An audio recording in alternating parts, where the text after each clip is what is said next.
नमामीश्वरं सच्चन्द्ररूपं रसत्कुण्डलं गोकुले भ्राजमानं यशोदाभिया उरुखलधावमानं परामृष्टमद्दां ततदुत्तगोप्पा जय राधा दामोदर जय राधा दामोदर जय राधा दामोदर जय राधा दामोदर जय राधा दामोदर जय राधा दामोदर जय राधा दामोदर जय राधा दामोदर जय राधा दामोदर जय राधा दामोदर जय निताय जय निताय जय निताय।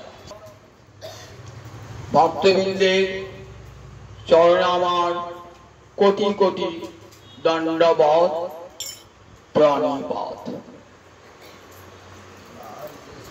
हरि कथा शुनबो केन? देवर्षि नारद श्रीमद् भागवतेर कथारम्भे महामुनि ब्रह्मर्षि व्यासदेव के बोलें एतद्ध्यात्मचित्तानां मात्रास्पर्शे क्षयामोह भव सिंधु प्लवदिष्ट हरिचर्यानुवर्णनम्। एतद्ध्यात्मचित्तानां এটা সন্ধি ভাঙলে কি হয়? এতৎ হি আতুর চিত্তানাং। সন্ধিবদ্ধ করলে এতৎ ধ্যাত্র চিত্তানাং। কারা আতুর চিত্ত? বলেন কলিযুগের মানুষ আতুর চিত্ত। কিসে আতুর? না বিষয় ভোগের জন্য আকুল। কত বিষয় আছে? পাঁচটা বিষয় আছে। রূপ, রস, শব্দ, গন্ধ, স্পর্শ। এই পাঁচটাকে আমরা কি বলি? বিষয়। জগতে যা কিছু বিষয় সমস্ত বিষয়কে ঋষিরা পাঁচটা ভাগে ভাগ করেছেন। রূপ, রস, শব্দ, গন্ধ, স্পর্শ। এই পাঁচটা বিষয়কে আমরা ভোগ করি 11টা ইন্দ্রিয় দিয়ে। 11টা ইন্দ্রিয় কি কি? 5টা হলো কর্মেন্দ্রিয়, 5টা জ্ঞানেন্দ্রিয় আর একটা অন্তরেন্দ্রিয়। 5টা জ্ঞানেন্দ্রিয় কি কি? চক্ষু, কর্ণ, নাসিকা, জিহ্বা, ত্বক। এদিকে জ্ঞানেন্দ্রিয় বলে কেন? এক একটা ইন্দ্রিয়ের দ্বারা এক একটা বিষয়ের জ্ঞান জন্ম। চোখ পথে ইন্দ্রিয় তো, ইন্দ্রিয়তে কিসের জ্ঞান জন্মায়? রূপের জ্ঞান জন্মায়। চোখটা বলতে পারে এই রূপটা কেমন, তার চোখ দিয়ে রূপের জ্ঞান জন্মায়।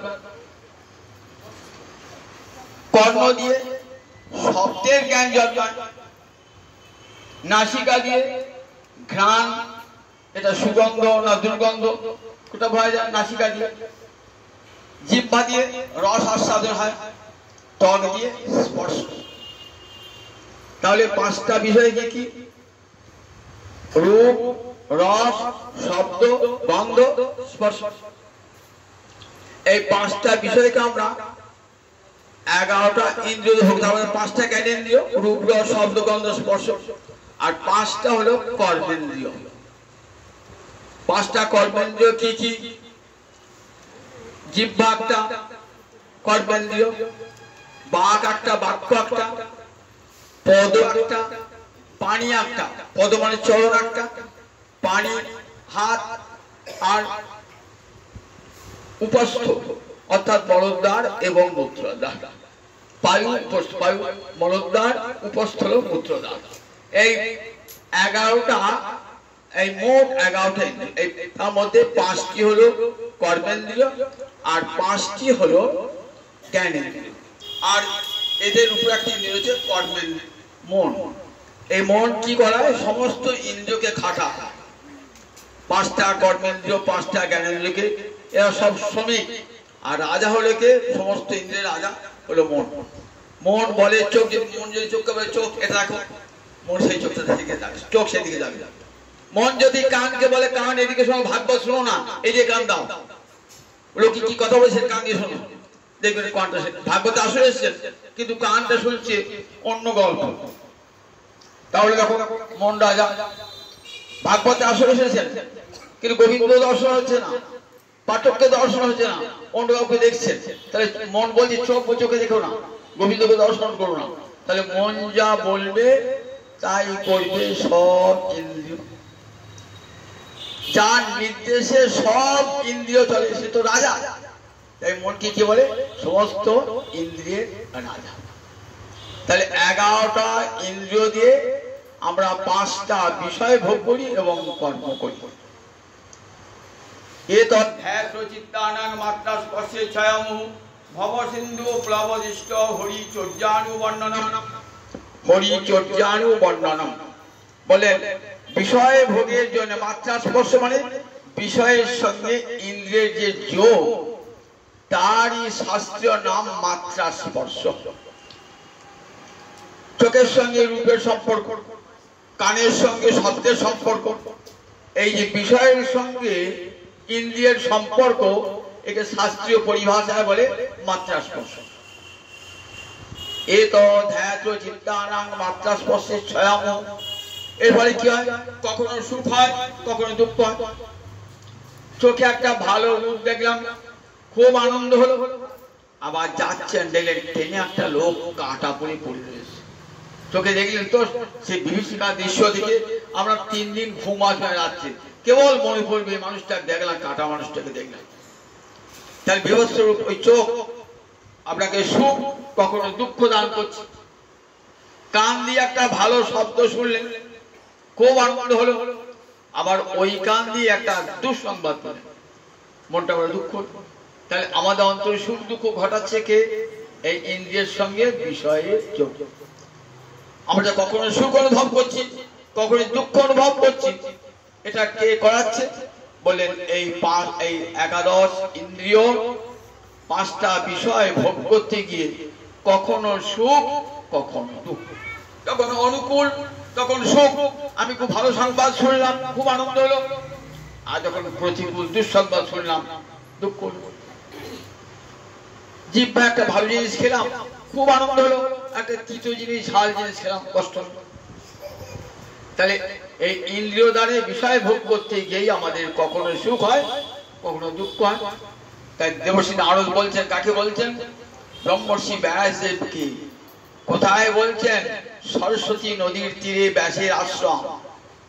সরস্বতী নদী, ব্রহ্ম নদী, এর নাম ব্রহ্ম নদী, সরস্বতী নদী।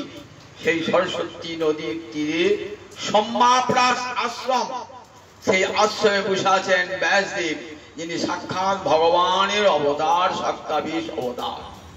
ব্যাস নারায়ণ সাক্ষাৎ, স্বয়ং গোবিন্দই স্বয়ং নারায়ণ ব্যাস মূর্তি ধারণ করে এসেছেন।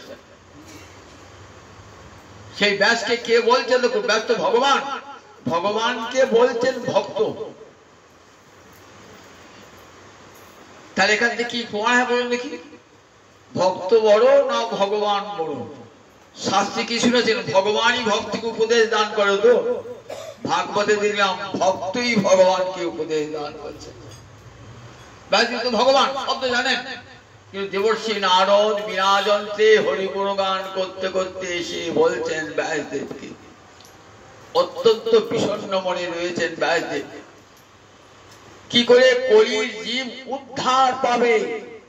যে কলির জীব বিষয় ভোগের জন্য আকুল, 11টা ইন্দ্রিয় দিয়ে 5টা বিষয় ভোগ করবার জন্য আকুল, যখন সে বিষয় ভোগ করতে পায় না তখন সে দুঃখে কাঁদে। তাহলে এদের উদ্ধার কেমন করে হবে? এ তো ধ্যাতচিত্তানাং মাত্রা স্পর্শে ছায়ামুহু। এদের উদ্ধার কেমন? যতক্ষণ হৃদয়ে কামনা বাসনা থাকবে ততক্ষণ তো সংসার সাগর পার হওয়া যাবে না, ততক্ষণ সংসার সাগর পার হওয়া যাবে না যতক্ষণ হৃদয়ে কামনা বাসনা থাকবে। সংসারের কামনা বাসনা থেকে মুক্ত হলে তখন জীবের মুক্তি হয়ে যায়। সংসার ছাড়িয়া কবে শুদ্ধ হবে মন, কবে আমহের বসে মধুরী বৃন্দাবন, আমার আর কবে নিতাই চাঁদ করুণা করিবে, সংসার বাসনা মোর কবে তুচ্ছ হবে, যতদিন সংসার বাসনা থাকবে ততদিন কেবল যাওয়া আর আসা। কখনো রাজার ঘরে জন্মালাম, কখনো ফকিরের ঘরে জন্মালাম, কোন জন্মে সুখে কাটালাম আর কোন জন্মে পরম দুঃখে কাটালাম। এক জন্মে বহু লোককে অন্ন দান করলাম আর এক জন্মে ভিক্ষাপাত্র হাতে নিয়ে ঘরে ঘরে অন্ন চাইছি। এমনি করে জীবের কথা যেমন কর্ম তেমনি তার ফলটাও ভোগ করতে হয়। আপনি যে কর্ম করুন, পাপ করুন আর পুণ্য করুন, কর্ম ফল আপনাকে ভোগ করতেই হবে। যতদিন কর্ম থাকবে ততদিন কর্ম ফল ভোগ করতে হবে। কখন বিষয়ে বাসনা থেকে মুক্ত হব? ভব সিন্ধু প্লবনিষ্ঠ হরিচর্যানুবর্ণনম। কলির মানুষ সে ধ্যান করতে পারবে না, যোগ করতে পারবে না, তপস্যা করতে পারবে না। তাকে যদি বলা হয় নিরামিষ খেও, বাস সে বিগড়িয়ে গেল।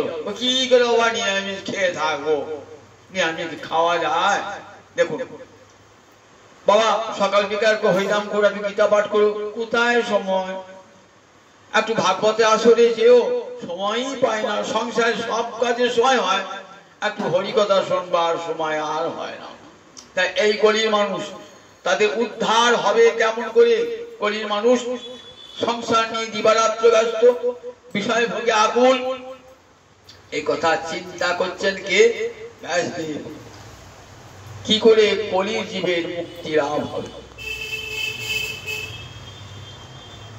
দেবর্ষী নারদ বলছেন, দেবর্ষী নারদকে বলছেন, দেবর্ষী জিজ্ঞেস করছেন, ঠাকুর তুমি তো এসেছো ভগবানের অবতার, বলো জীবের কল্যাণ কেমন করে হবে?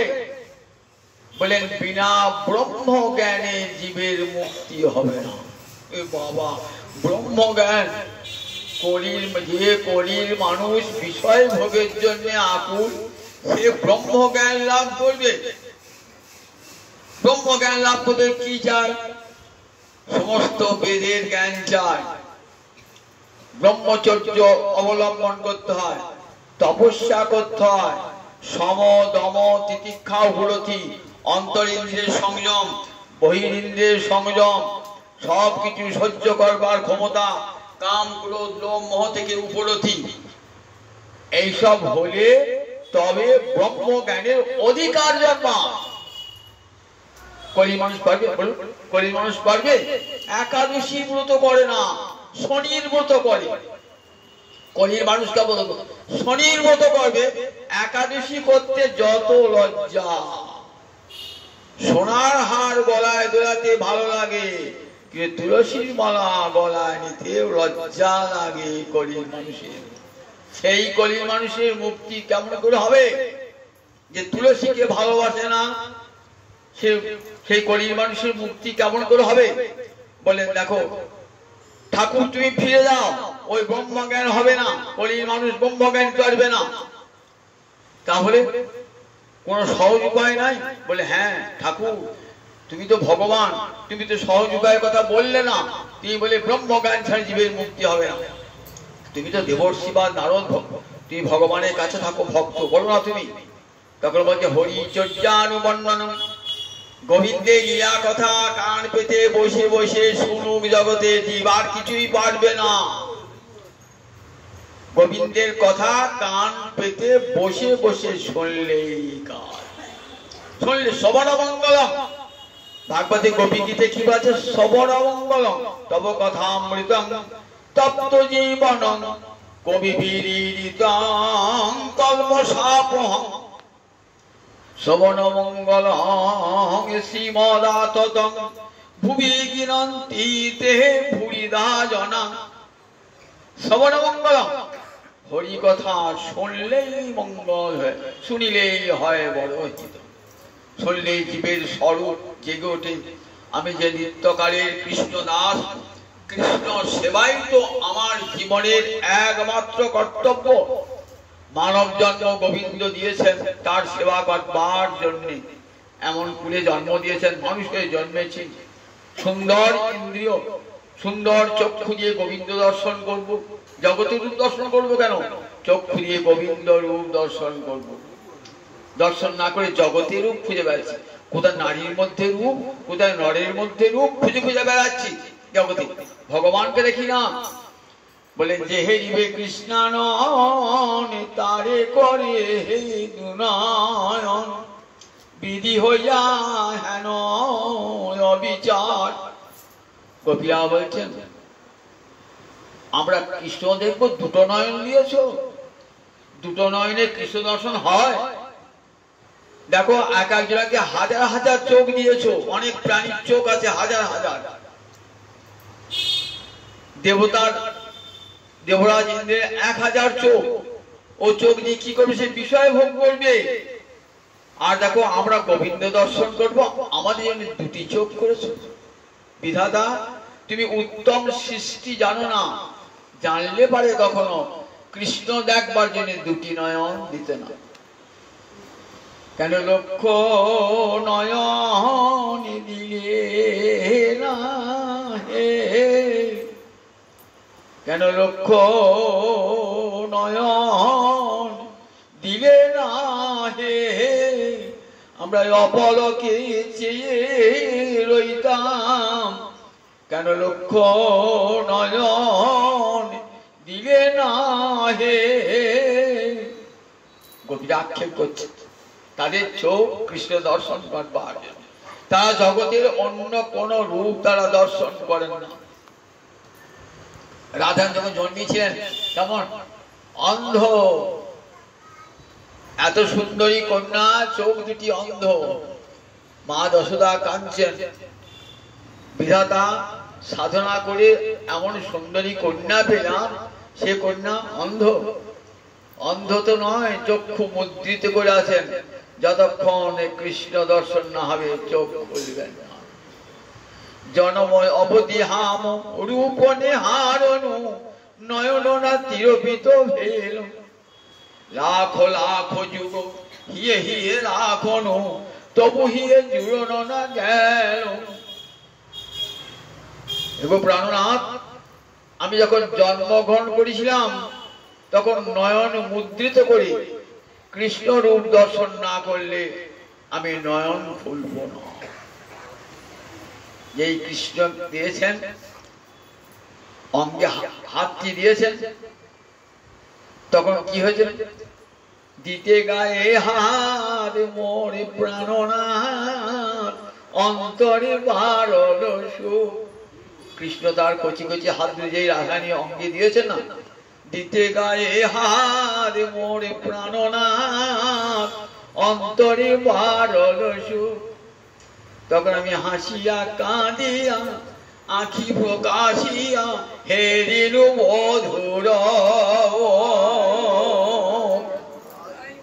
হাসিয়া কাঁদিয়া আখি প্রকাশিয়া হেরিলু মধুর।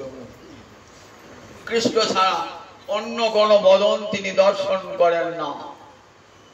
কবিরাজ গোসাই বলছেন 2টি নয়ন দিয়ে জগতের রূপ দেখে, জগতের রূপ দিয়ে আজ দেখবে, আবার 20 বছর বাদে দেখো সেই রূপটা কুৎসিত হয়ে গেছে।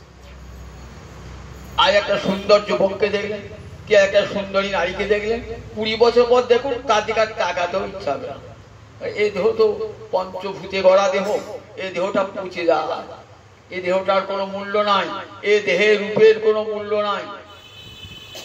এমন রূপ দেখো যে রূপটা চিরকাল নবকিশোরে নটবর হয়ে গেছেন, যে রূপ নিত্য কিশোর, সেই রূপ দেখো প্রাণে ভরি। বংশীগানামৃত ধাম লাবণ্যামৃত জন্মস্থান, যে না হেরে সে চাঁদো বদন, সে নয়নে কিবা কাজ করুক তাহারি মুন্ডে বাদ, সে নয়নে রহে কি কারণ। কবিরাজ গোসাই পাদ চৈতন্য চৈতামৃত বলছেন বিধাতা নয়ন দিয়েছেন কি জন্যে? গোবিন্দ রূপ দর্শন করবার জন্য। যে নয়ন দিয়ে কৃষ্ণ রূপ দর্শন হয় না, কৃষ্ণ ভক্তকে দর্শন হয় না, বলেন সে নয়নে বাজ পড়ু অন্ধ হয়ে যাও। সে নয়ন থেকে লাভটা কি? সে নয়ন থেকে লাভটা কি? যে নয়নে গোবিন্দ দর্শন হলো না, গোবিন্দ ভক্ত দর্শন হলো না, সে নয়ন বজ্রপাতে দগ্ধ হয়ে যাও। তাহলে সমস্ত ইন্দ্রিয় গোবিন্দ সেবার জন্য।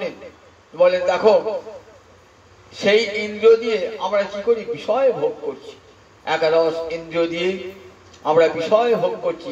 গোবিন্দ বিষয় ভোগ না করে সংসারী বিষয় ভোগ করছি। এমনি করে যাতায়াত কেমন ধ্বংস হবে? কখন সেই কর্মফল ধ্বংস হবে? বলে হরিকথা শুনতে শুনতে হবে। হরিচর্যানুবর্ণনম। কিছু না পারো বসে গিয়ে একবার হরিকথা শোনো। তোমাকে যজ্ঞ করতে হচ্ছে না, যে মেলা টাকা খরচ, বাবা 5 দিন উপোস করে থাকতে হবে, যজ্ঞে ঘি ঢালতে হবে, করতে হচ্ছে। আবার তপস্যা করতে হচ্ছে না, বনে গিয়ে বাবা তপস্যা করবো, তপস্যা করতে হচ্ছে না, বাবা যোগ করবো, ধ্যান করবো, ব্রহ্মচর্য কিছুই করতে হচ্ছে না। সংসার করুন, ছেলে পুলে নিয়ে সংসার করুন, সংসার করুন। একবার এসে হরিকথা কানটা পেতে দেন, হরিকথায় কানটা পেতে দেন, দেখবেন জীবনটা কত সুন্দর, কত পরিবর্তন। হরিকথা শুনতে শুনতে শুনতে চিত্তে এমন প্রভাব বিস্তার করবে না। হরিকথার এমন মহা মহিমা, হরিকথার এত শক্তি, কৃষ্ণ কথার এত শক্তি, আপনার হৃদয়ে পরিবর্তন ঘটাবেই ঘটাবে। তাই হরিচর্যানুবর্ণম বলেন কলির জীবকে হরিকথা শোনাও। এই বলে দেবশ্রী চলে গেছে। দেখো কলির জীবকে ভগবান শ্রীহরির অমৃতময় লীলা স্মরণ করা। কত লীলা ব্যাসদেব বর্ণনা করছেন শ্রীমদ্ ভাগবতী। পূর্ণ কার্তিক মাস, এখনো কার্তিক মাস পড়ে নাই, কিন্তু নিয়ম সভাটি আরম্ভ হয়ে গেছে। নিয়ম সভাটি আরম্ভ হয়ে গেছে একাদশী, এই বিজয়াদশীর পর যে একাদশী, একাদশী থেকে নিয়ম সভা শুরু হয়েছে। কার্তিক মাসে মাধবাদী উত্থান, একাদশীতে ব্রত শেষ হবে। নিয়ম সেবা মানে নিয়ম করে গোবিন্দ সেবা। প্রতিদিন সকালে উঠে রাত্রি বাসাদি পরিত্যাগ করে স্নান করে, কার্তিকে তুই জলমাত্রকে যে কোনো জলমাত্রে স্নান করে রাধারামরে জাগরণ করানো, তার অর্চনা করা, তার পুষ্পমাল্যা অর্চনা করা, এবং প্রত্যহ বসে বসে তার কথা কীর্তন করা, রাধামোদর কীর্তন করা, এবং দিনের বেলায় তার প্রসাদ ভোজন করা, রাত্রিবেলা তার প্রসাদ ভোজন করা। এমনি করে যতখানি পারবে। অনেক কিছু নিয়ম রয়েছে রাধামোদর, কিছু কিছু নিয়ম অন্তত একটা যেন নিয়ম, প্রতিদিন তুলসীকে দীপদান করা, আর প্রতিদিন নিয়ম করি জয় রাধা দামোদর, জয় রাধা দামোদর কীর্তন করা। আর 8টি শ্লোকে সত্যব্রত মুনি দামোদরের স্তুতি করেছে। পদ্মপুরাণ সেটি আছে, তার নাম দামোদর অষ্টকম। এই 8টি শ্লোক প্রতিদিন। নমামি ঈশ্বরং সচ্চন্দ রূপং লসৎকুণ্ডলং গোকুলে বিরাজমানং যশোদাভিয়া উলুখলা ধাবমানং পরামৃষ্টমদ্দং ততদুত্ত গোপ্পা। দধি ভাণ্ড ভেঙেছেন, তাই ভয়ে পালাচ্ছেন। যার ভয়ে যম কাঁপে, যার ভয়ে ইন্দ্র কাঁপে, যার ভয়ে বরুণ কাঁপে, আর মায়ের ভয়ে ছুটে পালাচ্ছে। দধি ভাণ্ড ভেঙেছেন বলি। ইচ্ছা করলে কোটি কোটি ব্রহ্মাণ্ড এক মুহূর্তে ভেঙে দিতে পারেন। তাকে কৈফিয়ত তলব করবার জগতে কেউ নাই। একটা সামান্য দইয়ের ভাঁড় ভেঙেছে, মা যশোদা তাকে বাঁধবেন, বেঁধে দণ্ডদান করবেন। কি অপূর্ব লীলা দামোদর লীলা। বললেন দেখো এই গোবিন্দ ছোট হলে কেমন জানো? ঈশ্বর পরম কৃষ্ণ সচ্চিদানন্দ বিগ্রহ অনাদিরাদি গোবিন্দ সর্বকারণ কারণ। এই শ্লোকটি কোথায়? ভাগবতে নয়, এই শ্লোকটি ব্রহ্ম সংহিতা। এই ব্রহ্ম সংহিতা গ্রন্থটি মহাপ্রভু যখন দক্ষিণ দেশে যান না, সন্ন্যাসী বর দক্ষিণ দেশে গেলেন, সেখানে পয়স্বিনী নদী, চৈতন্য চৈতামৃতে দেখবেন পয়স্বিনী নদীর তীরে আদি কেশবের মন্দির আছে। দেখলেন সেখানে পাঠ হচ্ছে ব্রহ্ম সংহিতা। মহাপ্রভু বসে শুনলেন। কি করলেন? তখনকার দিনে তার মুদ্রণ যন্ত্র ছিল না, প্রেস ছিল না যে বই পাবেন, নিজ হাতে লিখে দিলেন গ্রন্থকার। সেই গ্রন্থখানি নিয়ে এলেন, বললেন এমন সিদ্ধান্ত গ্রন্থ জগতে আর নাই। এই সিদ্ধান্ত গ্রন্থ না পড়লে পারে ভাগবতীর সিদ্ধান্ত সর্বত্র বলা যায় না, অপব্যাখ্যা হয়। সেই জন্য শাস্ত্র নিষেধ করেছেন, যার তার মুখে হরি কথা কখনো শুনবে না। যার তার মুখে, তাহলে কিভাবে সর্বোচ্ছিষ্ট যথাপয়। দুধ খেতে ভালো, শরীরের পুষ্টি হবে, কিন্তু সাপ যদি খেয়ে দেয় তাহলে কি হবে? সে দুধ খেলে মৃত্যু হয়ে যাবে।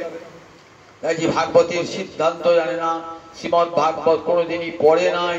ভাগবত একটা সংস্কৃত লেখা গ্রন্থ, কঠিন সংস্কৃত গ্রন্থ, সেটি পড়লাম না, কোনো গুরুকরণ করলাম না ভাগবতের। আপনি আসলে পাশে ভাগবত পাঠ করলাম, বলেন অপসিদ্ধান্তে ভরা হবে, আর তাতে কি হবে? পারমার্থিক পথে যাত্রা হবে না, অকল্যাণের পথে যাত্রা করবেন।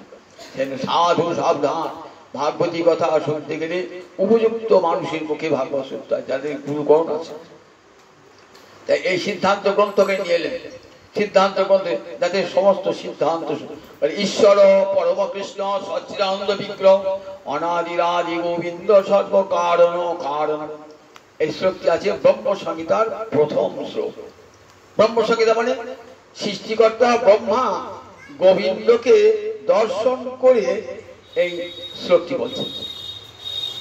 ব্রহ্মা তো পদ্ম ফুল, কোথায় আছে ব্রহ্মা? গোবিন্দের নাভি থেকে একটা পদ্মের নাল বার হয়েছে, সেই নালটা কোথায় গিয়েছে? ভুব স মোহ জন তপসত্য, এই সপ্তলোক অতিক্রম করে সত্যলোকে গিয়েছে। সত্যলোকে সেখানে পদ্ম ফুল ফুটেছে, আর সেই পদ্ম ফুলের উপর বসে আছেন ব্রহ্মা। গোবিন্দাটি নাম কি? এই আশ্বিন মাসটার নাম কি? পদ্মনাভ মাস। পদ্ম নাভিতে যায়। কার নাভিতে পদ্ম? গোবিন্দের নাভিতে পদ্ম। গোবিন্দের নাভি থেকে সেই পদ্ম, তাই গোবিন্দাটি নাম পদ্মনাভম। পদ্মনাভম গোবিন্দাটি নাম, সেই পদ্মনাভ। আবার নাভিকান দেখতে পদ্মের মতন, গোবিন্দের নাভিটি দেখতে পদ্মের মতন। ব্রহ্মা ভাবছে আমার পিতাকে, জগতে সবাই জানতে চায় নিজের পিতাকে, কে আমাকে জন্ম দিল, জানছে না। ভাবছে আমাকে জন্ম দিল কে? হাজার বছর চিন্তা করবো পেল না, নালের মধ্যে ঢুকলেন, হাজার হাজার বছর কোটি কোটি বছর নিজের পিতাকে খুঁজে পেলেন না। তারপরে ধ্যানে বসে গেলেন, কি শুনলেন? তপ তপ তপ, তপস্যা করো তপস্যা করো তপস্যা করো। সুকঠোর তপস্যায় বললেন ব্রহ্মা, ধ্যানে মগ্ন হলেন। তখন ভগবান শ্রীহরি দেখা দিলেন, গোলকাধিপতি ভগবান গোবিন্দ দেখা দিলেন। যখন দেখা দিলেন তখন এই শ্লোকটি বলছেন, ঈশ্বর পরম কৃষ্ণ সচ্চিদানন্দ বিগ্রহ অনাদিরাদি গোবিন্দ সর্বকারণ কারণ। কৃষ্ণ শব্দটি বিশেষ্য পদ, আর বাহ্যিক শব্দটি তার বিশেষণ। ঈশ্বর, ঈশ্বর কাকে বলে? যার ছটা ঐশ্বর্য আছে। ছটা ঐশ্বর্য কি কি? ঐশ্বর্যস্য সমগ্রস্য বীর্যস্য যশস্য জ্ঞান বৈরাগ্যস্যৈব সন্ন্যাঙ্গে ভগ ইতি শ্রুত। সমগ্র ঐশ্বর্য, সমগ্র বীর্য, সমগ্র যশ, সমগ্র শ্রী, সমগ্র জ্ঞান, সমগ্র বৈরাগ্য, এই ছটা ঐশ্বর্যকে কি বলে? ভগ বলে। ভগ, ভগ যার আছে, ভগ শব্দে মতু প্রত্যয় করলে ভগবান, অর্থাৎ যার এই ছটা ঐশ্বর্য আছে তাকেই বলে ভগবান। সব ভগবানই কিন্তু ঐশ্বর্য আছে, কিন্তু কৃষ্ণ ভগবানের ছটা ঐশ্বর্য পূর্ণ রূপী। প্রতিপদের চাঁদ সেটাও চাঁদ, দ্বিতীয়ার চাঁদ সেটাও চাঁদ, তৃতীয়ার চাঁদ সেটাও চাঁদ, কিন্তু পূর্ণিমার চাঁদের সঙ্গে কারো তুলনা হয় না। 16 কলায় পূর্ণ হয়ে অপূর্ব মাধুর্য ঐশ্বর্য প্রকাশ করে। অন্যান্য অবতার কেমন বলেন? তারাও ভগবান, অন্যান্য অবতার বলেন এই ছটা ঐশ্বর্য তাদের মধ্যে পূর্ণরূপে নাই একমাত্র কৃষ্ণ। শুধু তাই নয়, নারায়ণের 6টি ঐশ্বর্য আছে, কিন্তু নারায়ণ থেকে কৃষ্ণ বড় কেন? বলেন 4টি এ মাধুর্য নাহি নারায়ণে। 4টে মাধুর্য কি কি? রূপ মাধুর্য, বেণু মাধুর্য, প্রেম মাধুর্য, লীলা মাধুর্য। এ মাধুর্য নাহি নারায়ণ। নারায়ণ কোনদিন বাঁশি বাজিয়েছেন শুনেছেন? কোনদিন বাঁশি বাজান নাই। নারায়ণের রূপ মাধুর্যের কথা কোথাও শুনেছেন? কোথাও শোনেন নাই। নারায়ণের 4টে হাত, নররূপে নয় তো 4টে হাত, তাকে দেখে আমাদের সম্ভ্রম হয়, ভগবান বলে প্রণাম করতে ইচ্ছে হয়। প্রেম মাধুর্য, এমন যে প্রেমের খেলা বৃন্দাবনে গোবিন্দে আছে, নারায়ণ আছে, তার পাশে লক্ষ্মী চিরকাল বসে আছে। সেখানে প্রেমের কোন বৈচিত্র্য নাই, লীলাও নাই। লীলা মাধুর্য, কত লীলা। মাখন চুরি করছে, ঘরে ঘরে মাখন চুরি করছে, শ্রীদাম সুদামের কাঁধে চড়ছে, এইসব লীলা নারায়ণ আছে? নারায়ণ নাই। তাই এ মাধুর্য নাহি নারায়ণ। তার 4টে মাধুর্য আর 6টা ঐশ্বর্য। নারায়ণ ভগবান, কৃষ্ণ ভগবান, কিন্তু পার্থক্য এ মাধুর্য নাহি নারায়ণ। নারায়ণের 4টে মাধুর্য নাই, যিনি গোবিন্দ আছেন। তাই কৃষ্ণ বলেন ঈশ্বর পরম কৃষ্ণ। আবার পরম শব্দ অর্থ করলেন শ্রী গোস্বামী একটা টিকা দিয়েছেন। সেই টিকাতে বলছেন পরা মানে শ্রেষ্ঠা, আর মা মানে শক্তি।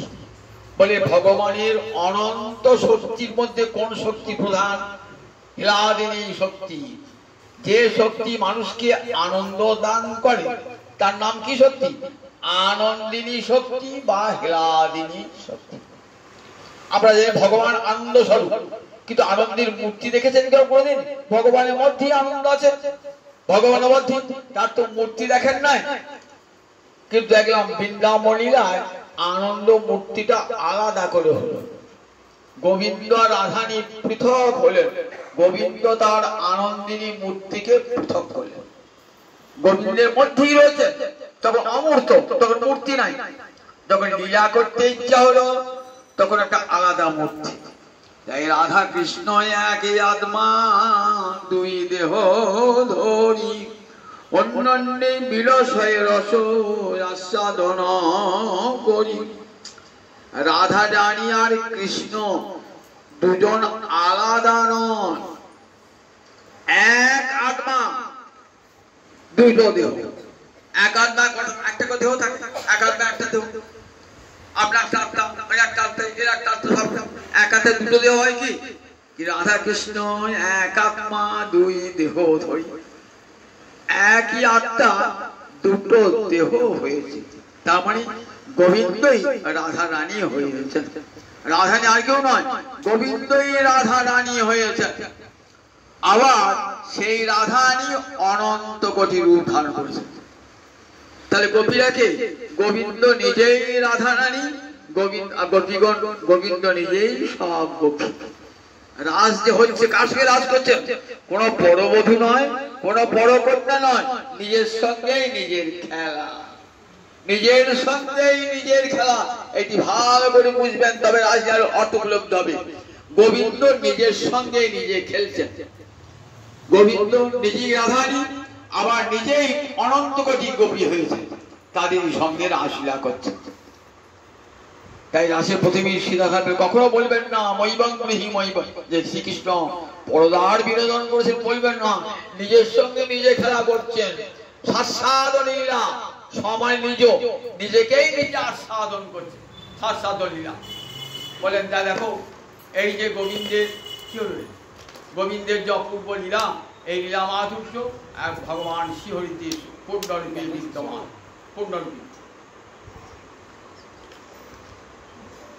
পূর্ণরূপে বিদ্যমান। তাই বলেন ঈশ্বর পরম কৃষ্ণ সচ্চিদানন্দ বিগ্রহ। কৃষ্ণ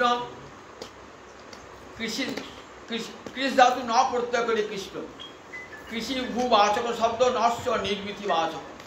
বলেন কৃষ ধাতু অর্থ আকর্ষণ করা, যিনি জগতে জীবকে নিজের দিকে নিরন্তর আকর্ষণ করছে। সুদা রূপে গুণে মাধুর্যে জগতের জীবকে নিজের দিকে আকর্ষণ করছেন। ভগবান। তাই গোবিন্দ একটা নাম, গোবিন্দ একটা নাম কৃষ্ণ, একটা নাম কৃষ্ণ আকর্ষণ করছে, রূপে আকর্ষণ, রূপে গুণে মাধুর্যে লীলায় আকর্ষণ করছে নিরন্তর। কৃষি বাচক শব্দ নশ্চ নির্বৃতিবাচক, আর ন প্রত্যজীব, নির্বৃতি মানে পরমানন্দ, অর্থাৎ সৎ চিৎ আনন্দ, এই তিনটে রূপ, এই তিনটে দিয়ে ভগবানের ধ্রুতি করা সচ্চিদানন্দ রূপ। ঈশ্বর পরমকৃষ্ণ সচ্চিদানন্দ বিগ্রহ, সচ্চিদানন্দ। যদি কেউ বলেন যে ভগবানের রূপ নাই, ভগবানের রূপ নাই, যদি কেউ বলেন ভগবান, যারা জ্ঞানী যারা কি বলে, জ্ঞানীরা বলে ভগবানের রূপ নাই, ভগবান নিরাকার নির্বিশেষ। তাই ব্রহ্ম বলছে না না গো, তোমরা দেখো নাই, আমি নিজ চোখে দেখলাম ভগবানের বিগ্রহ আছে। ঈশ্বর পরমকৃষ্ণ সচ্চিদানন্দ বিগ্রহ, তার বিগ্রহ রয়েছে। তাহলে বিগ্রহটা কেমন? আমাদের মতন এই রক্ত মাংস দিয়ে করা, ক্ষিতি অব্দের মরুদ্গম পঞ্চবায়ু দিয়ে করা?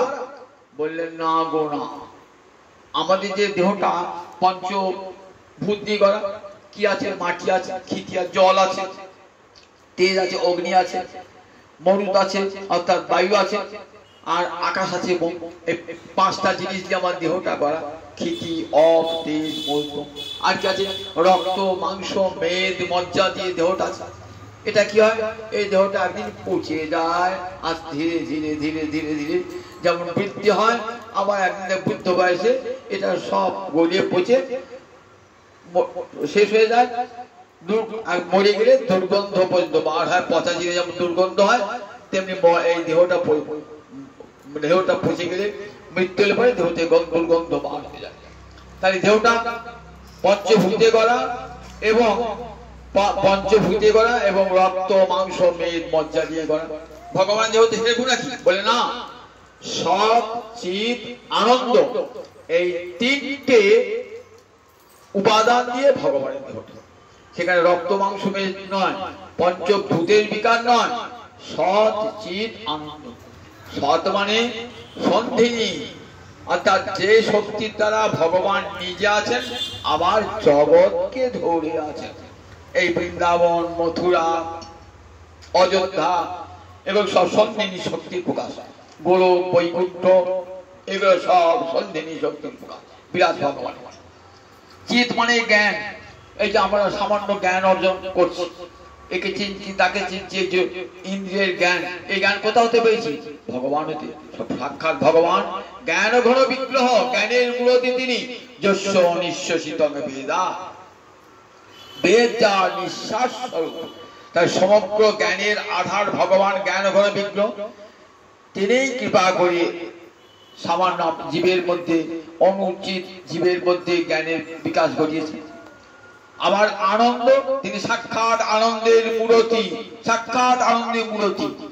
আমরা আনন্দে একটু কড়া পাই, স্ত্রী পুত্রের মুখ দেখে সংসার করি, সংসার অর্থ উপার্জন করি, ঘর বাড়ি করি, একটা আনন্দ পাই। তো সেই আনন্দটা সত্যিকার আনন্দ না হলো আনন্দের আভাস, আনন্দের আভাসটাতে এত আনন্দ, তাই সত্যিকারে আনন্দ পেলে কি না হবে।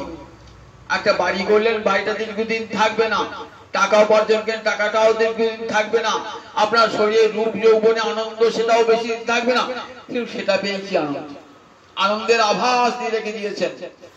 কোথায় যে আনন্দ পাচ্ছি না, যিনি সমস্ত আনন্দের উৎস, যিনি আনন্দাধেব কল্যাণী ভূতানি জায়ন্তে আনন্দেন জাতানি জীবন্তি আনন্দং পুরান্তি অভিসংবিশন্তি। বেদ মাতা বলছেন, দেখো আমরা আনন্দ থেকেই জন্মেছি, আবার আনন্দের দ্বারাই বেঁচে আছি। যদি সংসার সুখটুকু না থাকতো, কে বাঁচতে চাইতো? যদি পত্নী পুত্র নিয়ে ঘর বাড়ি করতে না পেত, জগতে কে বাঁচতে চাইতো? এই আনন্দটুকু দিয়েছেন বলি তার সংসার লীলা, সৃষ্টি লীলা আছে। তাই সচিত আনন্দের মূরতি গোবিন্দ সচ্চিদানন্দ বিগ্রহ। তিনি অনাদি মানে যার আদি নাই। আমার আদিকে আমার পিতা, আমার পিতাকে তার পিতামহ। এমনিকে যান গোবিন্দিকা যান, আছে গোবিন্দ, তোমার পিতাকে গোবিন্দ বলে আমি তো জগতের পিতা, আমি জগতের মাতা, আমি জগতের ধাতা, আমি জগতের পিতা। তমেব মাতা চ পিতা তমেব। গোবিন্দ জগতের পিতা, জগৎ মাতা। তাহলে নন্দ যশোদা, দশরথ কৌশল্যা বলে এরা ভক্ত, সন্ন্যাসী শক্তির পরিকর। এদের চিরকালে অভিমান, কৃষ্ণ আমাদের পুত্র, রাম আমাদের পুত্র, অভিমান নিয়েছেন। সেই ভক্তের বাঞ্ছা পূর্ণ করবার জন্য তাদের সন্তান রূপে আবির্ভূত হয়েছে। জগতে কেউ ভগবানের পিতা মাতা নাই। এদের অভিমান চিরকালে, এদের অভিমানকে মর্যাদা দান করবে, ভগবান তাদের পুত্র হয়ে এসেছে। ভগবানই জগতের পিতা, জগতের মাতা। তারপরে দেখো অনাদি, তিনি আদি, জগতের সমস্ত সকল কিছু আদি। তমাদি দেব পুরুষ পুরাণ তমস্য বিশ্বস্য পরম নিধান। বিষ্ণু দর্শন করি অর্জুন স্তব করছেন। তমাদি দেব পুরুষ পুরাণ তমস্য বিশ্বস্য পরম নিধান। তুমি আদি দেবতা, তুমি পুরাণ পুরুষ।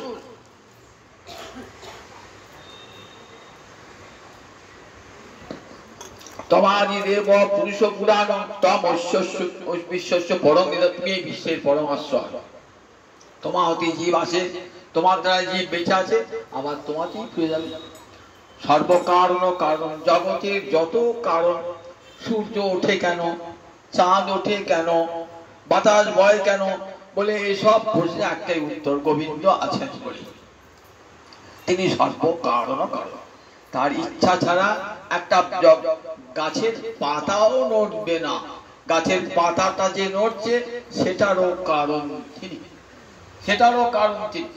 তাই সর্বকারণ কারণ। এই গোবিন্দ খেলা করছেন কোথায়? যমুনার তীরে। যমুনার মা যশোদার আঙ্গিনায়। গোপাল তখন 2-3 বছর বয়স হয়েছে। গোপাল খুব দুষ্টু হয়েছে। কি লোকে কাছে লোকে এসে মা যশোদা বলে, তোর ছেলেটা চোর হয়ে গেল রে। মায়ের শুনতে শুনতে বড় কান কাওয়া হয়ে গেল। এইটুকু রাজার ছেলে চোর, সবাই বলছে চোর। সবাই এসে বলছে, দেখ তোর খেতে দিস না গোপালকে। কেন রে? আমাদের ঘরে গিয়ে প্রতিদিন ননি চুরি করে। কেন তোরা পাড়া, তোর বাড়িতে থাকিস না? বলে আমরা তো বাড়িতে থাকি। কি করে জানো তোমার ছেলে গিয়ে? কি করে, একদম ছেড়ে জুটিয়ে কি করে জানো তো? বাছুর গুলোকে সব খুলে দেয়। বাছুর গুলোকে গাভীর মুখে, গাভীর মাঠে মুখ দেয়। আমরা ছুটে যাই, বাছুর যে দুধ খেয়ে নেয়, তাহলে ওটা তো আমাদের জীবিকা। তাহলে দুধ বা মথুরা হাটে বিক্রি করবো কেমন করে? আমরা ছুটে যাই, আর সেই ফাঁকে মাখন চুরি করে। আচ্ছা উপরে তুলে রাখবি, তাতে হবে? বলি উপরে তুলে রাখি তো। উপরে তুলে রাখি, কি করে জানো তোমার গোপাল? কি করে? ওই সে নাগাল ভাই কি করে? বলো কি করে নাগাল ভাই শুনবে? একটা বড় চৌকি নিয়ে, ছোট্ট জল চৌকি এলো, তারপর নিজে উঠলো। তারপরে একটা ছেলেকে বললো, একটু রানা। তারপর সে তুই তোর কাঁধে ওঠ, আর তোর কাঁধে ওঠ। সব শেষে নিজে কাঁধে উঠলো। কাঁধে উঠে নাগাল না পায়, তাহলে কি করে? লাঠি দিয়ে খোঁচা মেরে ভাতটা ভেঙে দেয়। যত খাবি খা, ভাত ভাত থেকে মাখন পড়ছে। খেলে ক্ষতি নাই গো। কি করে জানো? মাখন গুলো বানর গুলোকে দেয়। বানর গুলো, এই নে খা, তোরা খা। রাম অবতার আমাকে কত সাহায্য করছিস বল দেখি, তোরা সাগর বানতে কত সাহায্য করছিস তোরা, এই নে। তখন খাবার দিতে পারে, এখন ইচ্ছা মতো খা। বানর গুলোকে ছড়িয়ে ছিটিয়ে দেয়। তারপরে যখন বাছুরটা ধরতে যাস না, তখন তো কোনো লোককে রেখে দেওয়া বলে, দু একটা কেউ থাকতে চায় না জানো তো। কেন যায় না? বলে একটা বুড়িকে রেখে দিয়েছিলাম আমার বাড়িতে। বুড়িটা কি করলে জানো? বুড়িটা তখন তোমার গোপাল একদম ছেড়ে নিয়ে কি করে জানো তো? খানিকটা দইয়ের হাড় ভেঙে ওই বুড়িটার চোখে মুখে মাখিয়ে, বুড়ি চোর, বুড়ি চোর, বুড়ি চোর করে ছুটে পালাচ্ছে। বুড়িটাকে চোর বুড়ি বলে। চুরি করলেও না, কিন্তু নাম হয়ে চোর বুড়ি। সেই থেকে না মা, তোমার বাড়ি আমি পাহাড়ে যাবো না, আমার চোর নাম হয়ে যাবে, চোর নাম হয়ে যাবে। এমনি করে তোমার গোপাল চুরি করবে। আচ্ছা অন্ধকার ঘরে রাখিস? অন্ধকার ঘরেই তো রাখি। অন্ধকার ঘরে রাখি, ক্ষীর ছানা মাখন সব অন্ধকার ঘরে রেখেছি। তার কি করে গোপাল দেখতে পায়? ও তোমার গোপাল, তোমার গোপালের অঙ্গ জ্যোতিতে ঘর আলোকিত হয়ে যায়, আলোকিত হয়ে যায় তোমার গোপালের অঙ্গ জ্যোতিতে। রোজ চুরির কথা শুনছোতে, মার শুনতে বাচ্চা ছেলে চোর, ছোটবেলাকে কোনো মাকে যদি বলে তোমার ছেলেটা চোর, তোমার ছেলেটা চোর, মায়ের কেমন মনে হয় বলুন? এই যাই বেরিবে না, বাড়ি থেকে বেরিবে না, তুই বাড়ি থেকে বেরিবে না, তুই এই লোকের জিনিস চুরি করে আনবে। তখন গোপাল 3 বছর 3.5 বছরের ছেলে তো, তখন তো গরু চড়াতে যায় না, তখন কি বললি, এই দেখ আমার উঠোন বিরাট উঠোন, এখানে খেলা করবি, এইখানেই খেলা করবি। আর বলরাম তুই সবসময় লক্ষ্য রাখবি, লক্ষ্য রাখবি যখন কোথাও বেরিয়ে না যায়, চঞ্চল ছেলে কোথাও বেরিয়ে না যায়, সবসময় লক্ষ্য রাখবে। বলরাম কড়া পাহারা রেখে দিয়েছেন মাকে, মা কোনো চিন্তা আমাদের খেলা করবে, আমরা ঠিক আছে তোমাকে দিয়ে যাবো। নন্দ রাজার আঙের বিরাট, আঙের বিরাট, রাজার বাড়ি তো, আমাদের ছোটখাটো বাড়ি নাকি, এক ছোটখাটো বাড়ি নাকি, কয়েকশো দিকে নিয়ে যা বিরাট রাজমহল, সেখানে একটা উঠোনে খেলা করছে। কি খেলা? বলরাম যা বলবে, এই আজ ঘর ঘর খেলা হবে, ঘর ঘর খেলা। কে ঘর তৈরি করতে পারে দেখি? এইবার মাটি নিয়ে ঘর তৈরি করছে, মাটি নিয়ে ঘর, সবাই ঘর তৈরি করছে, সবাই ঘর ঠিক করছে, গোপালের ঘরটা হচ্ছে, যতবার করছে গোপালের ঘরটা ভেঙে যাচ্ছে। একবার হলো ভেঙে গেল, আবার একবার হলো ভেঙে গেল, আবার একবার হলো ভেঙে গেল, সবাই হাত তালি দিচ্ছে, সিধাও সিধা পাল্লি না, হারুয়া কানাই, হেরে গেলি হেরে গেলি, হাত তালি দিচ্ছে। এবার তো গোপালের রাগ হবে, তারপর রাগটা করবে, বন্ধুরা তো ভালো যায় নাই, রাগটা হলো মাটির উপর রাগ। এই মাটি তুই সবার ঘর তৈরি করিস, আমি কি দোষ করেছি? আমি যতবার ঘর করছি মাটি ভেঙে যাচ্ছিস কেন? এই বলে রাগে কি করেছে, এক খবর মাটি মুখে পড়েছে, এক খবর মাটি মুখে পড়েছে। একদা ক্রীড়মানাস্তে রামাদ্যা গোপদারকা কৃষ্ণ মৃদঙ্গ ভক্ষিতমান ইতিমাত্রে নবীরা। ছুটে এসে ছেলেরা আঙিনায় খেলা করতে করতে বলরাম শ্রীরাম সুদাম ছুটতে ছুটতে এসেছে। মা যশোদা রোহিণী রন্ধন কাজে ব্যস্ত। কি হলো রে, কি হলো? মা আমার সবসময় অন্তরটা কি করতে, মায়ের ছেলে হই হল্লা হই, কি জানি আমার ছেলেটা কোনো, আমার ছেলে কোনো ক্ষতি হলো কিনা, আমার ছেলে কোনো ক্ষতি হলো কিনা, ছুটে আসবে না। গোপালের উপরে মায়ের সবচেয়ে ভয় কেন? 8 মাসে জন্মিয়েছেন তো, গোপাল তো 9 মাস 10 দিনে হয় না, 9 মাস 10 দিনে হৃষ্টপুষ্ট হয়ে জন্মায়। 8 মাসের শিশু তো, ভাবছেন কখন আমার ছেলেটা বোধহয় পরমায় বেশি দিন নাই, আমার ছেলেটা বোধহয় পরমায় বেশি দিন নাই, এটি সব সময় মায়ের চিন্তা। ছুটে আসছে, কি হলো? আমার গোপালে কোনো ক্ষতি হলো তো, আমার গোপালে কোন জন্ম থেকে আমার গোপালে অপদেবতা ঘুরে বেড়াচ্ছে। 6 দিনের শিশু তখন পুতনা রাক্ষসী এসেছে, তারপর শুয়ে দিয়েছিলাম 3 মাস বয়স, শকটাসুর গাড়ির মূর্তি ধরে এসেছে, গরুর গাড়ির মূর্তি ধরে, শকট মানে গরুর গাড়ি, শুনেছে কোথাও? অসুর, অসুর কখনো গরুর গাড়ির মূর্তি ধারণ করে? গরুর গাড়ি। আবার ঝড়ের মূর্তি ধারণ করছে, তৃণাবর্ত, একবার খড়কুটো উড়িয়ে নিয়ে গোপালকে নিয়ে চলে গেছে।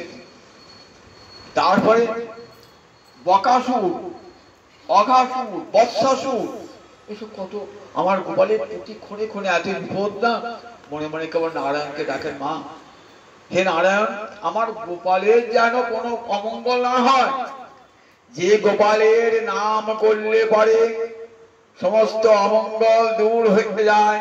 হরি হরতি পাপানি দুষ্ট চিত্তৈর পিষ্টিত। একবার হরি নামে যত পাপ করে পাপীর সাধ্য, যত পাপ হরি পাপীর সাধ্য নাই তত পাপ করে। একবার হরি নাম উচ্চারণ করলে কি হরি হরতি পাপানি দুষ্ট চিত্তই, সারা জীবন সে খারাপ কাজ করেছে দুষ্ট চিত্ত, কিন্তু একবার যদি প্রাণ ভরে হরি বলে তাহলে তার মুক্তি লাভ হয়ে যায়। অজামিল এত বড় পাপিষ্ঠ, শুধু মৃত্যুকালে নিজের ছেলে নারায়ণ তার নাম দিল কিছু, তার ফলে ছিল অজামিল বৈকুণ্ঠে চলে গেল। যার নামের এত মহিমা, আর সেই ছেলের জন্য মায়ের সবসময় অমঙ্গলের চিন্তা, আমার ছেলের কোন অমঙ্গল।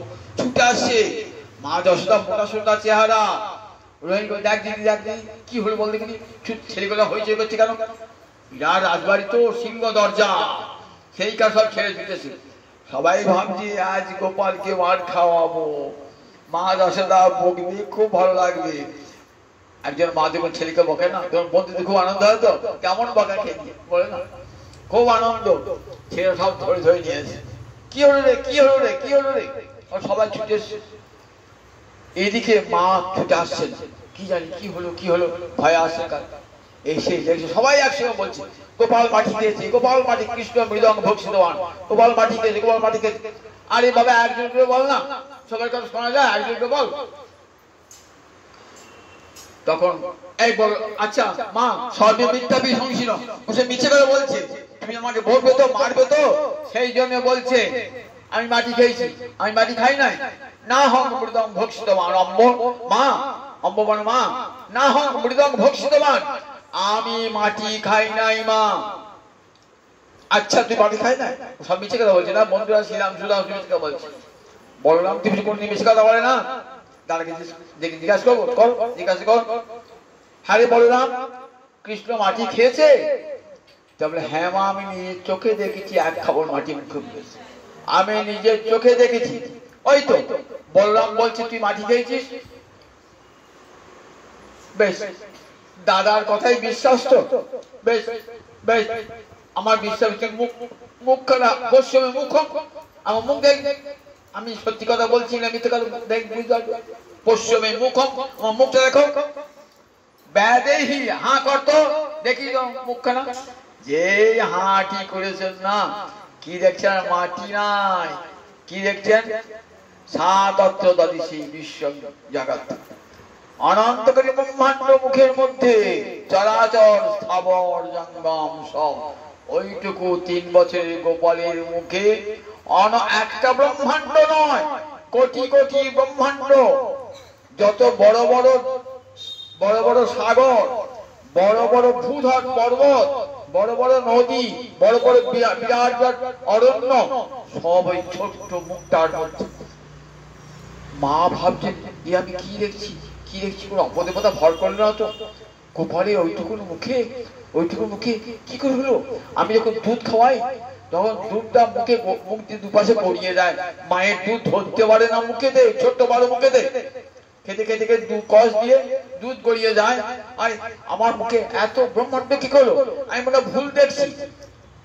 আবার কি দেখছেন, ওই মুখ বিবাদে অন্ধকার ব্রহ্মাণ্ডের মধ্যে বৃন্দাবন, সেই বৃন্দাবনে দেখছেন মা যশোদা গোপালের হাতটা ধরে আছে। মনে মনে ভাবছেন আমার গোপালে বোধহয় কোনো মঙ্গল হবে। দেখেছেন তো বৃন্দাবনের ভাবনা আর অন্য জায়গার ভাবনা কেমন এক নয়। মা যশোদা কি ভাবছেন, কৃষ্ণকে ঈশ্বর নাহি জানে ব্রজজন, ব্রজজন কখনো কৃষ্ণকে ঈশ্বর বলে ভাবেন না। তারা কি ভাবেন, মোর পুত্র, মোর সখা, মোর প্রাণপতি, কৃষ্ণ আমার পেটের ছেলে, কৃষ্ণ আমার সখা, কৃষ্ণ আমার প্রাণপতি, প্রাণকান্ত। এই ভাবনা বৃন্দাবনে, অন্য কোনো ভাবনা নাই। কোনদিন তারা কৃষ্ণকে ভগবান বলে ভাবে না। মা যশোদা ভাবে কৃষ্ণ তো আমার পেটে হয়েছে, কি করে কৃষ্ণ ভগবান হবে, কি করে? উদ্ধব এসে বলছেন তোমার কৃষ্ণ ভগবান। উদ্ধব তুমি ছেলে মানুষ, কি করে আমার কৃষ্ণ ভগবান হবে? আমি তো ভগবান উপাসনা করি, নারায়ণ উপাসনা করি। আমার গুরুদেবের কাছে রোজ আমি হরি কথা শুনি। আমার গুরুদেব বলছে নারায়ণ সত্য স্বরূপ, নারায়ণ নারায়ণের ক্ষুধা নাই, তৃষ্ণা নাই। আমার গোপাল দণ্ডে দণ্ডে খায়, এত ক্ষুধা তার। আমার গোপাল চুরি করে, আমার গোপাল মিথ্যা কথা বলে, কি করে হবে? উদ্ধব অবাক হয়েছে, এ ভাবনা তার বৃন্দাবন ছাড়া কোথাও নাই। কৃষ্ণকে কেমন ভাবনা দেখুন, দিয়েছে আমার নিজের পেটের ছেলে কৃষ্ণ, এই ভাবনা মা যশোদা। তাই গোপাল গোপাল ভাব, ঠাকুর আমার গোপালকে কেড়ে নেবে নাকি, আমার কোল শূন্য হয়ে যাবে। কত সাধনা করে পেলাম গুরুর কৃপায়, আমার নারায়ণ কৃপায় নারায়ণকে পেলাম, আবার গোপালকে পেলাম, সেই গোপাল চলে যাবে। এই আমি কি দেখছি, এই আমি কি দেখছি? সঙ্গে সঙ্গে তত্ত্ব জ্ঞান এসে গেল। এই সংসার মিথ্যা সংসার, কখনো বলতে নাই এটি আমার ছেলে, এটি আমার স্বামী, এটি আমার বাড়ি, এটি আমার ঘর, বলতে নাই। বললি আর থাকে না। মায়ের মনে হচ্ছে কে কার পিতা, কে কার মাতা, কে কার বাড়ি তুমি বাস করছো, মনে সব সেই ভাবনা, এর নাম তত্ত্বজ্ঞান। কাদব কান্তা কস্তে পুত্র সংসারে অয়ম অতি বৈচিত্র। কে তোমার স্বামী, কে তোমার পত্নী, যে তোমার আজ স্বামী আগামী জন্মে স্বামী ছিল, পরের জন্মে সে স্বামী হবে। যে তোমার পুত্র, আগের জন্মে তোমার সে পুত্র ছিল, পরের জন্মে পুত্র হবে। মাত্র কয়েক বছরের সম্পর্ক মাত্র। মিথ্যা জ্ঞানের জন্য আমাদের শোক দুঃখ আসে, শোক দুঃখ সব এসে যায়। এই মিথ্যা জ্ঞানের জন্য ভালোবাসা মোহ তৈরি হয়ে যায়। মায়ের মনে ভাবতে শিখেছে। না না, দেখেন না মায়েরা কি সব চিন্তা করে, যখন বাচ্চা হয়ে হয়ে মরে যাচ্ছে তখন কি বলে, না এই যমরাজার কাছে কিনে নিলাম, 2 কোটি দিয়ে কিনে এলাম, আমার তাই নাম 2 কোটি নাম, 5টা কোটি দিয়ে কিনলাম 5 কোটি নাম, 6টা কোটি দিয়ে কিনলাম 6 কোটি নাম। আমার গৌরহরি যখন হলেন, পর পর 8টি কোন সন্তান মরে গেছে সতী দেবী, তখন কি নাম রাখলেন, নিমাই। নিম গাছ, নিম গাছের ডিমের তেতো, যমরাজা কাছে যেন তেতো হয়ে যায়, যমরাজা যেন আমার নিমাইকে নিতে না পারে। মায়েদের সবচেয়ে ভাবনা থাকে তো আমার ছেলেটা দিয়ে চলে যায়। তাই আমার ছি ছি ছি, আর ভাবনা করবো না। আমি ভাবছি আমি নন্দরাজার পত্নী, আমার কত ঐশ্বর্য, আমার গোপালের মতো ছেলে, সব মিথ্যা, সব মিথ্যে মনে। গোপাল তখন কি করলেন, বৈষ্ণবী মায়া আবিষ্কার করে দিলেন।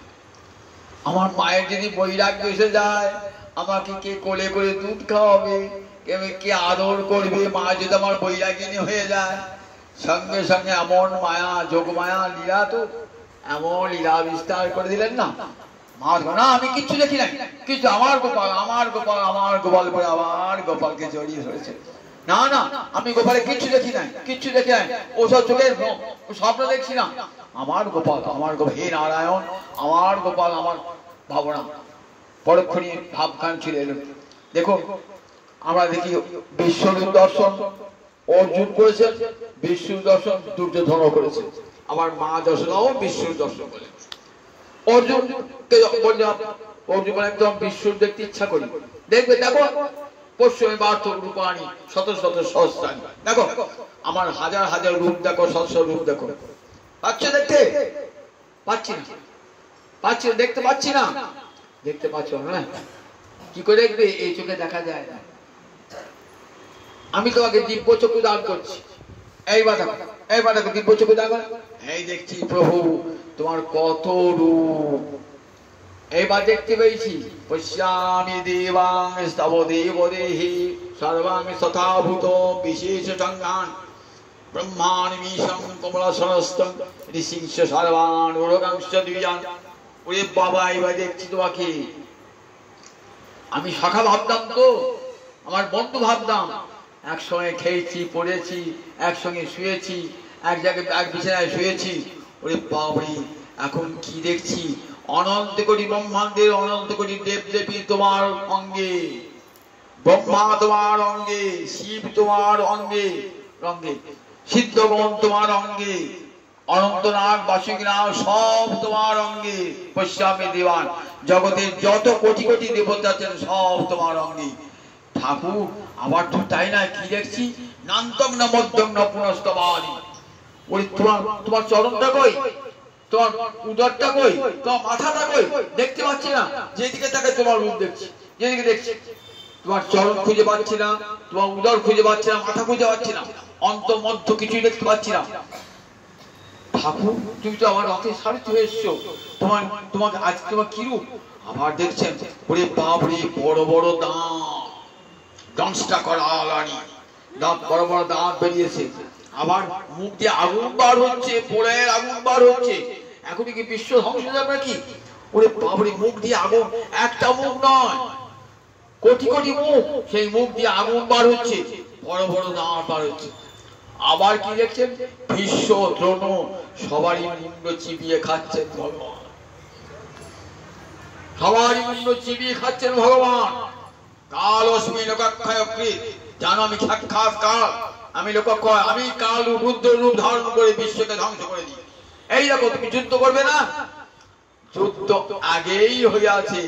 এই দেখো ভীষ্ম দ্রোণ কর্ণ সব মরে পড়ে আছে, দেখো দেখাচ্ছেন ভগবান, দেখাচ্ছে সব মরে পড়ে আছে, যুদ্ধ হয়ে গেছে। নিমিত্ত মাত্র ভব সম্পূর্ণ আছে, তুমি শুধু নিমিত্ত হবে।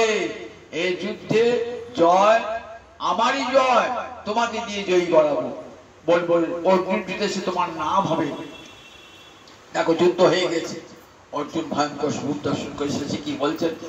আমি তোমাকে যাদব বলেছি, মাধব বলেছি, সখা বলেছি, বন্ধু বলেছি, একসঙ্গে খেয়েছি শুয়েছি, আমাকে ক্ষমা করো, আমাকে ক্ষমা করো। দেখো মা যশোদা বলেন নাই আমায় দিব্য চক্ষু দাও, এমনি দেখতে পেয়েছেন। আর অর্জুনকে দিব্য চক্ষু দিতে হয়েছে। গোবিন্দের বিশ্ব দর্শন করে মায়ের অন্তরে ভয় হয় নাই, আবার অর্জুনের অন্তরে ভয় দেখা দিয়েছে। অর্জুন অন্তরে ক্ষমা চেয়েছেন, মা ক্ষমা চেয়েছেন, ক্ষমা চান নাই।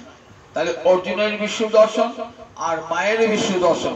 আমার দুর্যোধন যখন কৃষ্ণ মীমাংসা করতে গেছেন কৌরব পাণ্ডবদের সভা, তখন দুর্যোধন তো শুনিবে না, চোরা না শুনে ধর্মের কাহিনী, কৃষ্ণকে মারবে। সে পরিক্রমা করেছে, লক্ষ্য করেছেন মান কৃষ্ণকে বাঁধতে, গোবিন্দ জানতে পারেন যে আমাকে মারবে, বাঁধতে যাচ্ছেন, যেদিকে বাঁধতে যাচ্ছে সেদিকে কৃষ্ণ। কটা কৃষ্ণকে মারবি, কটা কৃষ্ণকে মারবি? যেখানে যা বাঁধতে যাচ্ছেন দেখছি একটা কৃষ্ণ, এখানে একটা কৃষ্ণ, এখানে একটা কৃষ্ণ। দেখো তিনজনই বিশ্ব দর্শনটা পৃথক পৃথক। দুর্যোধনের একরকম দর্শন, অর্জুনের একরকম দর্শন, মায়ের একরকম, মা যশোদার একরকম দর্শন। মা যশোদার দর্শন সেখানে কেমন?